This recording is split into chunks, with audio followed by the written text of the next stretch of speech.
3. Ya.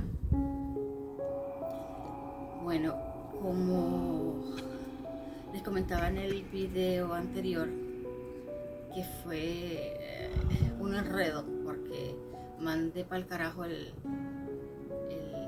no el guión, la cronología que tenía, y me salté algunas cosas igual.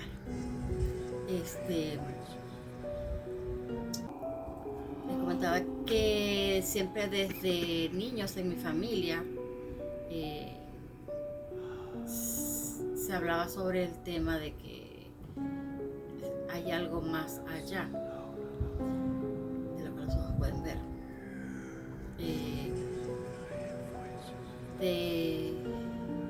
De hecho, mi abuela, ya les comenté también en otro video, nació el Día de los Inocentes. Casi todos tenemos fechas bien curiosas. Día de los Inocentes,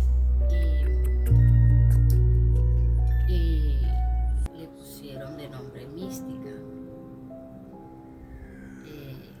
Eso también llama mucho la atención,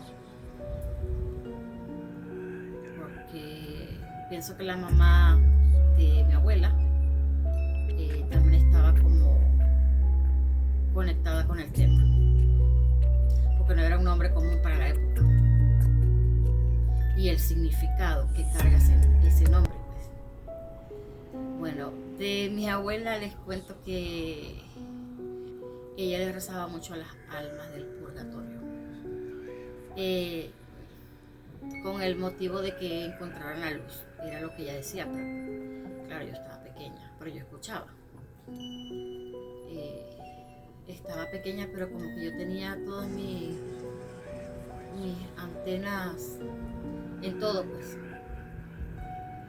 Y contaba a mi abuela que, aparte de que ella le oraba a las almas del purgatorio, algunas veces le pedía pequeños favores, como que tenía que ir a una cita médica y no quería quedarse dormida, o tenía algo importante que hacer y no quería quedarse dormida, y que les decía: por favor, no me vayan a dejar que me quede dormida, despiértenme a tal hora. Y mi abuela no usaba despertador, y dice ella que ella sentía que la despertaban, y no, ella no se asustaba. Yo la verdad no le pediría a nadie que me despierte, pero ¿me entiendes? Siempre hubo eso de que no estamos solos, pues. Bueno, hasta ahí creo que cosas curiosas que paranormal así que sepa de mi abuela esa. De mi mamá, el cuento del video pasado, de lo que ella vio cuando su primer viaje a Mérida, Venezuela, cuando fue a lo de su luna de miel, ella cuenta, les voy a hacer un poquito más detallado pero corto, porque no quiero que este video sea tan largo.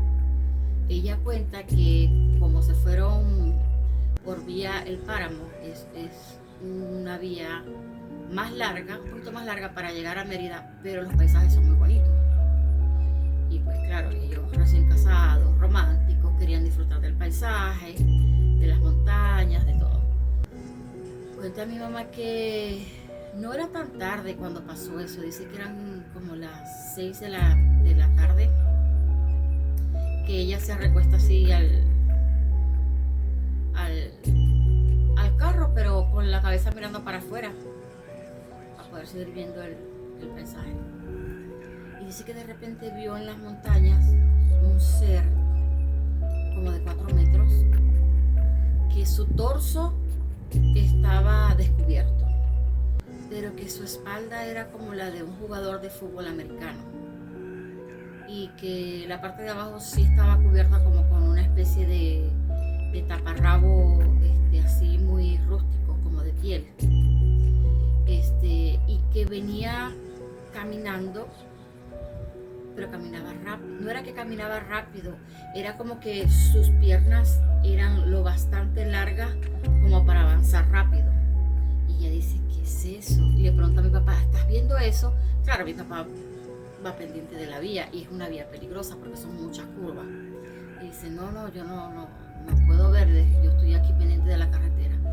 Y ella se queda mirando y mirando y dice que lo que era se iba acercando un poco más a la vía de la carretera, porque ella lo vio como entre las montañas. Y dice que hubo un momento en que ya estaba demasiado cerca y pues se desesperó y le decía a mi papá, dale más rápido, no lo ves. Y mi papá nunca vio nada. Pero como ella lo describe, yo lo percibo así como un hombre alto de 4 metros, pero como un mamoa, porque ella dice que era bien musculosa, como un guerrero, musculoso así, como un guerrero. Dice que no se acuerda la cara, que era algunos rasgos como indígenas. Y bueno, después que ella se calmó, mi papá la empezó a calmar diciéndole puede ser el viaje, puede ser el mal del páramo, yo no vi nada, eso está en tu mente, ya no piense más en eso. Total que ella no, lo dejaron así pues. Pero cada vez que nosotros viajábamos a Mérida, que era seguido, porque mi papá tiene un apartamento en Mérida, y pues como nos gustaba tanto ir allá, y para no estar gastando en hotel, él prefirió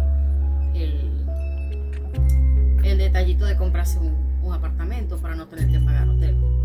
Íbamos muy seguido, en cada vacaciones, en cada día feriado, íbamos para allá, y siempre ella se acordaba y contaba la misma historia con los mismos detalles. ¿Cómo no creer? ¿Y tú? ¿Crees que estas cosas pueden ser posibles? Cuéntame, te leo en comentarios.